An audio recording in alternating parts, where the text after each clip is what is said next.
அப்படி இவரே கற்பனை பண்ணிக்கிறாரு. இந்தியாவிலேயே சூப்பர் முதலமைச்சர் சொல்லிட்டு இருக்காரு. இவர் எதுவுமே இது வரைக்கும் நடந்தது கிடையாது. அமைச்சரவை தயாரிக்கப்பட்ட அந்த உரையை தான் ஆளுநர் வாசிக்கிறாங்க. அதில் என்னென்ன தவறு இருக்கு சுட்டி காட்ட வேணும்ல. ஆளுநர் தவறான செய்தியை வாசிக்க மாட்டாங்கன்னு சொல்றாரு.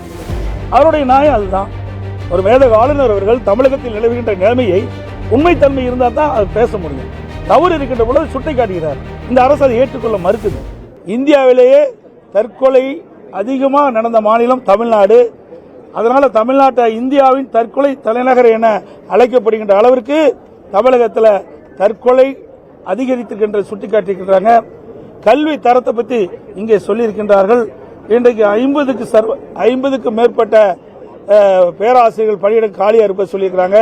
அது மட்டும் நான் ஏற்கனவே அடிக்கடி சொல்லிட்டு இருக்கிறேன். 96 அரசு கலை மற்றும் அறிவியல் கல்லூரியில் முதல்வரே இல்லை.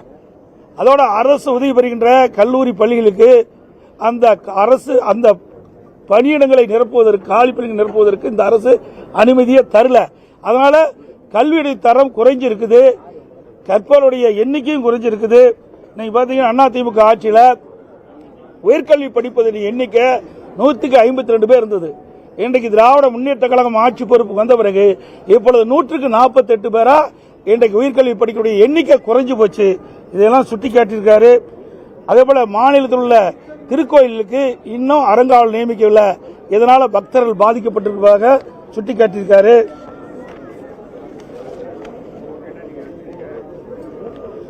இன்னைக்கு சிறு குறு நடுத்தர தொழில் அதுலதான் MSME தான் அதிகமான பேருக்கு வேலை வாய்ப்பு கிடைக்கும். அதுல இந்தியா முழுவதும் 5.5 லட்சம் கோடி இன்றைக்கு MSME இருக்குது. தமிழகத்தில் 40 லட்சம் தான் MSME இருப்பதாகவும் இதனால தொழில் குறைந்திருக்குது, வேலைவாய்ப்பு குறைந்திருப்பதாகவும் சுட்டிக்காட்டியிருக்கிறாங்க.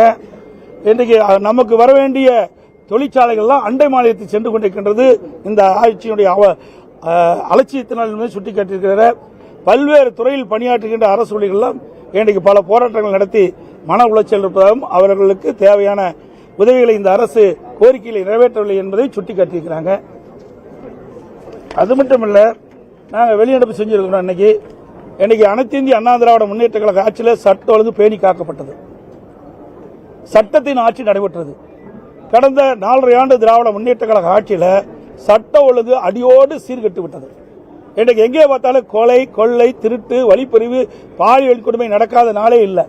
அன்றாட செய்தி இந்த செய்தி தான் வெளியிட்டு இருக்குது. எல்லா தொலைக்காட்சியிலையும் பத்திரிகையிலையும் பார்த்தீங்கன்னா இந்த கொலை நிலவரத்தை பற்றி தான் இன்றைக்கு தெரிவிக்கப்பட்டிருக்கிறது. அந்த அளவுக்கு ஒரு மோசமான சூழ்நிலை தமிழகத்தில் ஏற்பட்டிருக்கிறது. இன்றைக்கு தமிழ்நாடு போதைப் பொருள் நிறைந்த மாநிலமாக உருவாகிவிட்டது. இந்த போதைப் பொருளை தடுக்க வேண்டும் என்று பலமுறை இந்த அரசை வலியுறுத்தியும் இந்த அரசு செவிசாய்க்காமல் இதற்கு உரிய நடவடிக்கை எடுக்காத காரணத்தினால இன்றைய தினம் தமிழகத்தில் மாணவர்கள், இளைஞர்கள், பொதுமக்கள் போதைக்கு அடிமையாகி கடும் குற்றச்செயலில் ஈடுபட்ட சூழ்நிலை ஏற்பட்டிருக்குது. இப்படிப்பட்ட மோசமான ஆட்சி அகற்றப்பட வேண்டும். இந்த ஆட்சி ஸ்டாலின் தலைமையில் இருக்கிற ஆட்சி ராஜினாமா செய்ய வேண்டும் என்று வலியுறுத்தி நாங்கள் வெளியெடுப்பு செஞ்சிருக்கோம்.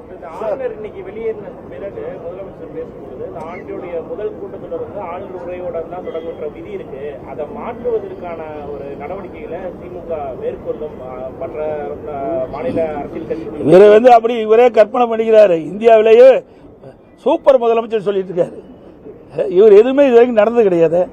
இன்னைக்கு நான் சொன்னதெல்லாம் இன்னைக்கு இதை கவர்னர் அவர்கள் வெளியிட்டிருக்கிற அறிக்கையில் உண்மைதானே.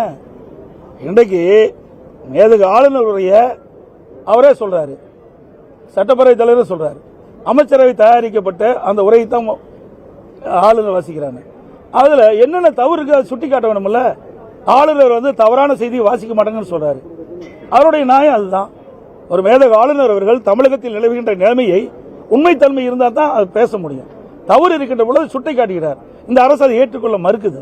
அதனாலதான் இப்படிப்பட்ட வெளிப்படை. அது மட்டும் இல்ல, ஆளுநரை பற்றி என்ன செய்தி சொல்ல வேண்டுமோ அதையே முன்கூட்டி தயாரித்து முதலமைச்சர் அந்த சட்டமன்றத்தில் இன்றைக்கு தீர்மானமாக கொண்டாடுறார். எப்படி கவர்னர் இப்படி பேசுவார்னு தெரியும். ஆக திட்டமிட்டு இந்த அரசாங்கம் கவர்னர் மீது ஒரு தவறான எண்ணத்தை உருவாக்க வேண்டும் என்ற அடிப்படையில் தான் இன்றைக்கு முதலமைச்சர் அவர்கள் ஒரு அறிக்கையை தயார் பண்ணி தீர்மானமாக கொண்டு சட்டமன்றத்தில் வாசிச்சிருக்கார். இன்னொன்று, மேதகு ஆளுநர் உரையில் வேற எந்த கருத்து சொல்ல முடியாது. அதுக்கு யாருக்கும் அந்த இது கிடையாது. பாரம்பரியமாக நீங்க பார்க்கின்ற பொழுது மரபு அப்படித்தான். மேதக ஆளுநர் உரையில் ஆளுநர் உரை மட்டும்தான் இடம்பெற வேணும். ஆனால் முதலமைச்சர் தன்னுடைய கருத்துக்களை இதில் பதிவு செய்கிறார். இது எந்த விதத்தில் நியாயம்? மரபை மீறிய செயல். கையெழுத்து கொடுத்த உரையில அதை சபாநாயகர் வாசிச்சாரு. இப்ப ஆளுநரும் தன்னுடைய விளக்கத்தை கொடுத்திருக்காரு. இந்த விஷயங்கள்லாம் இந்த அம்சங்கள்லாம் இடம்பெறல. இரண்டுக்குமே பல்வேறு முரண்கள் இருக்குது. எப்படி புரிஞ்சுக்கணும்? முரண்பாடு இல்ல, உண்மையை கவர்னர் எழுத வேணுங்கிறார். தமிழகத்தில் நடைபெற்ற உண்மை செய்திய மேதக ஆளுநருடைய இடம்பெறுங்க. நான் படிக்கின்ற பொழுது நீங்க செய்த தவறை சரி என்று நான் படிக்க மாட்டேன், வாசிக்க மாட்டேங்கிறார். இதுதான் பிரச்சனை. நடைபெறுகின்ற சம்பவங்கள் எவ்வளவு நான் சொன்னேன். பாலியல் குற்றங்கள் என்ன நடந்திருக்குது, வேலைவாய்ப்பு இருக்குது, தொழில் முதலீட்ட நீங்க ஒரு தவறான தகவலை புள்ளி விவரத்தை கொடுக்குறீங்க. அந்த புள்ளி விவரத்தை அதை நீங்க தயாரித்து கொடுக்குறீங்க. அதை நான் வாசிக்க வேணுமா? இதை திருத்தி கொடுன்னு தான் சொல்றேன், வாசிக்கலன்னு சொல்லல.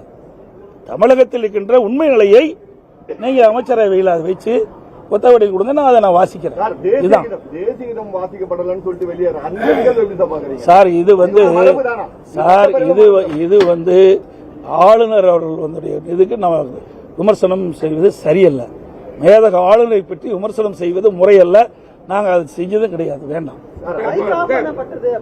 சார். அதுதான் நான் சொல்றேன், அதுக்குள்ள நாங்கள் போக விரும்பல. புரியுதுங்களா? எங்களுக்கு வேண்டியது மக்களுடைய பிரச்சனைக்கு தான் நாங்கள் தேர்ந்தெடுத்துக்கிறோம். மக்களுடைய பிரச்சனை பேசுறதுக்கு தான் வந்திருக்கிறோம். நீங்களும் மக்களுடைய பிரச்சனை கேளுங்க, நான் பதில் சொல்றேன். தேவையில்லாத பிரச்சனையை உருவாக்கி டைவர்ட் பண்ணாதீங்க. ஏன்னா மக்களுக்கு என்ன செய்தி போய் சேரணுமோ அது உண்மையான செய்தி போய் சேரட்டும். அனைத்து ஊடகங்களுக்கும் பத்திரிகைகளுக்கும் நன்றி, வணக்கம். செய்திகளை உடனுக்குடன் தெரிந்து கொள்ள கீழ்கண்ட கேபிள் மற்றும் டிடிஎச் நெட்வொர்க்குகளில் எம்நாடு செய்தி தொலைக்காட்சியை காணுங்கள். பாதகம் செய்பவரை கண்டால் நாம் பயம் கொள்ளலாகாது பாப்பா.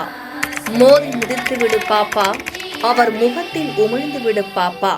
அண்மை செய்திகளை உடனுக்குடன் தெரிந்து கொள்ள இணைந்திருங்கள் எம்நாடு தொலைக்காட்சியுடன்.